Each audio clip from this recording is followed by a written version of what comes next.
6절에 그러나 내게 이것이 있으니 그것은 곧 니골라당의 행위를 미워하는 것이라 나도 그것을 미워한다. 에베소 교회에는 니골라당이 있다 그래서 영어로 니콜레이티안 이렇게 이제 돼 있는데, 여기 니코는 그리스 말로 정복한다 이런 뜻이고, 그 다음에 레이라고 하는 건 라오스라고 하는 그런 말인데, 이거는 보통 성도들 타고 누르고 정복하는 자들이 이미 생겨나기 시작을 했다는 거예요. 이게 뭐예요? 성직자 계급 체제가 들어오기 시작했다는 거예요. 성직자 계급 체제.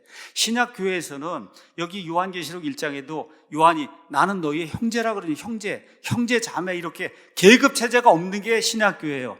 예수님이 그걸 위해서 십자가에서 죽으신 거예요. 그런데 얼마 지나지 않아서 예수님 승천하시고 나서 한 60년이 그렇게 지나가는 가운데 교회 안에 성직자 계급 체계가 들어와서 나는 성직자고 너희는 평신도다. 일단 평신도 이렇게 나가면 이거는 신약교회 용어가 아닙니다, 여러분. 목사가 나는 당신들하고 같이 밥을 안 먹는다, 난 다르기 때문에 이러면 도망가야 돼. 그건 목사 아닙니다, 여러분. 그거는 말만 목사지 목사가 뭔지를 모르는 거예요. 예수님이 그들을 형제라 부르기를 부끄러워하지 아니하셨다고 이야기하는데, 일개 목사가 나는 목사기 때문에 성도들하고 같이 밥을 안 먹고 따로 식사를 해야 된다, 이거 안 되는 거예요. 같이 교제를 나누고 이야기를 나누고 말씀을 전할 때만 여기서만 목사지, 내려가면 다 똑같은 형제고 같이 이야기를 할 수 있고 이렇게 돼야 되는 거예요. 근데 예수님이 너희가 니골라당을 미워하는데 나도 그것을 미워한다. 예수님이 그걸 위해 이 땅에 오신 거예요. 신약교회의 핵심이 뭐냐? 뭐예요? 성직자 계급 체계가 없는 게 신약 교회입니다. 성직자 계급 체계. 마지막으로 보상이 나오는데, 보상은 귀 있는 자는 성령께서 교회들에 말씀하시는 것을 들을지어다. 자, 지금까지는 누가 이야기했어요? 예수님이 이야기한 거잖아요. 그런데 끝에는 예수님의 영이신 그리스도의 영이신 성령님이, 잘 보세요. 에베소 교회 이야기해요? 아니면 교회들의 이야기해요? 그러니까 이 모든 말씀은 에베소 교회를 예를 들어서 모든 교회에 이야기하는 거다. 이거 아시겠죠? 신약시대 모든 교회에 이야기하는 거예요.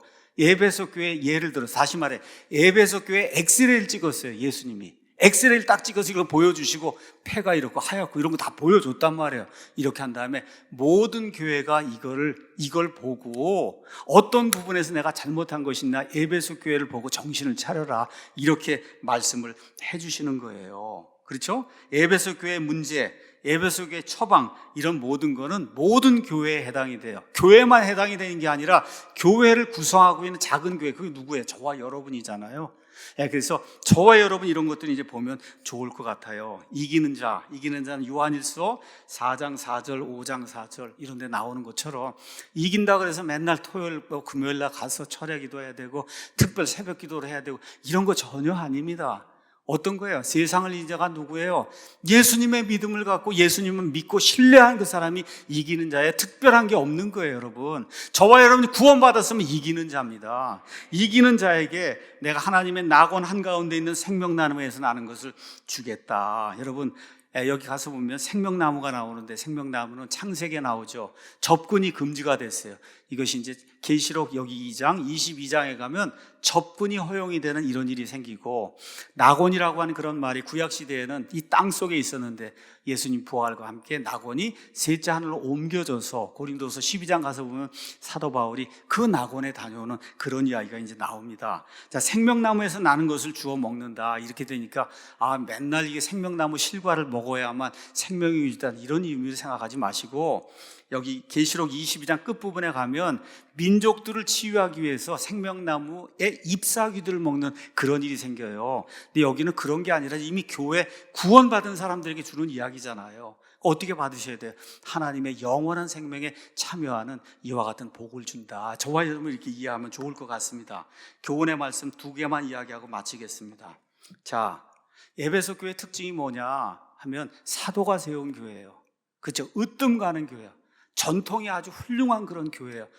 나무랄 게 없는 그런 교회예요. 아버지 어머니가 아주 훌륭하게 일을 해서 잘 세워놓은 그런 교회예요. 성경적으로 얘기하면 교리가 아주 확실한 그런 교회예요. 악한 자들, 나쁜 교리 갖고 오면 도저히 그 교회에서 견딜 수 없는 그런 교회예요. 섬김사역, 일하는 게 많아요. 그렇죠? 봉사하는 게 많아요. 이렇게 좋은 교회지만 그럼에도 불구하고 주님이 보실 때는 바른 교회가 아닐 수 있다는 겁니다.